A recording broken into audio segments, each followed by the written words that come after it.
Sajek valley বাংলাদেশের এক স্বপ্নীল পাহাড়ি রাজ্য, যেখানে মেঘ ছুঁয়ে যায় মনকে আর প্রকৃতি নিজেই হয়ে ওঠে কবিতা। যারা ভ্রমণপ্রেমিক রয়েছেন, প্রকৃতিকে ভালোবাসেন কিংবা পাহাড়ে হারিয়ে যেতে চান, শুধুমাত্র তাদের জন্য সাজেক এক অপূর্ব গন্তব্য।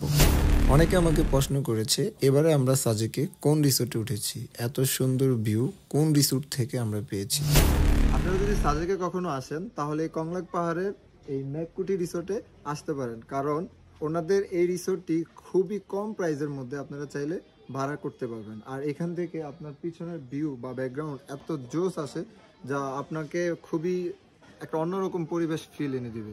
আর এখানে ওনাদের এই আবাসিকের সাথে ওনাদের হোটেল ব্যবস্থা রয়েছে, ওনারা নিজেরাই পাকশাক করে আপনাদেরকে খাওয়াবে।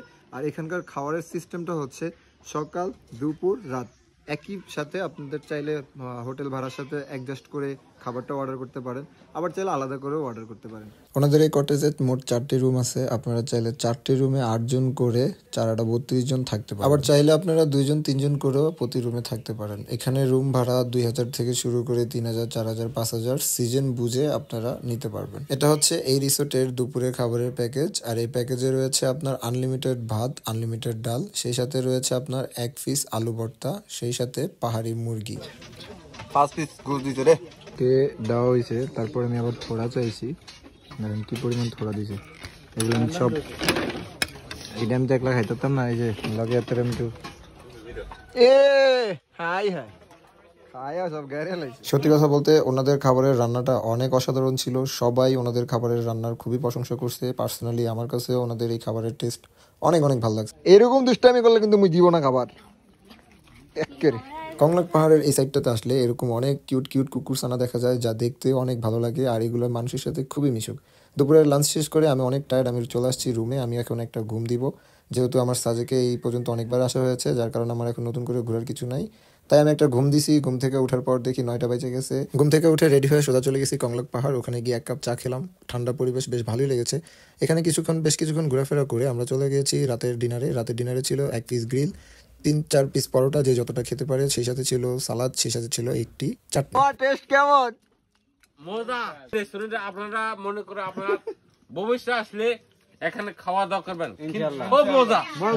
হ্যাঁ, মামা খুবই রসিক একটা মানুষ। ওকে, আমাদের সবার সাথে এই যে একসাথে একত্রিত বসে। আমি আজকে টুরিস্ট, হ্যাঁ, আপনার সঙ্গে আমি আসি, ঠিক আছে? সত্যি কথা বলতে আমি রুমে ছিলাম, আমি খাবার খেয়ে আমি অনেক আগে চলে গেছি। তো এখন মামা আসলে খুবই রসিক একটা মানুষ। আমি রুম থেকে মামার কথা শুনে আমি বের হয়ে আসছি জাস্ট এই ভিডিও ফুটেজটা নেওয়ার জন্য। মানে কি বলবো, এই রেস্টুরেন্টে আসছি, ওনাদের বিহেভিয়ার আমার কাছে এত আন্তরিক লাগছে এবং আমার কাছে এত বেশি ভালো লাগছে, যার কারণে আমি পার্সোনালি ওনাদের এই রিসর্ট বলেন, রেস্টুরেন্ট বলেন, সবকিছু নিয়ে আমি অনেক সুন্দর একটা ব্লগ ভিডিও আপনাদেরকে উপহার দিব। খাওয়া দাওয়া শেষ করে রাতে বেশ কিছু সময় বারান্দায় চিল করে দেন ঘুমিয়ে গেলাম। ঘুম থেকে উঠে সকালের ওয়েদারটা জাস্ট অসাধারণ আপনাদের সামনেই তুলে ধরলাম। এত জোস, মেঘগুলা আরো কাছে ছিল। আমি ঘুম থেকে উঠতে একটু লেট করে ফেলছি, যার কারণে মেঘগুলাকে আমি কাছ থেকে পাইনি। বাট আমি উঠতে মেঘগুলো আমার কাছ থেকে অনেক দূরে চলে গেছে। মেঘ দেখতে দেখতে আমাদের সময় প্রায় শেষ হয়ে আসছে। এটা হচ্ছে সকালের নাস্তা। সকালের নাস্তায় ছিল ডিম খিচুড়ি সাথে চাটনি। এই রিসোর্টের 3 বেলার খাবারের রান্না এবং টেস্ট আমার কাছে অসম্ভব ভালো লাগছে, যা সত্যি আপনারা এসে ট্রাই না করলে বুঝতে পারবেন না। আজকের এই ভিডিওটি আপনাদের কাছে কেমন লাগছে অবশ্যই কিন্তু কমেন্টে জানাবেন।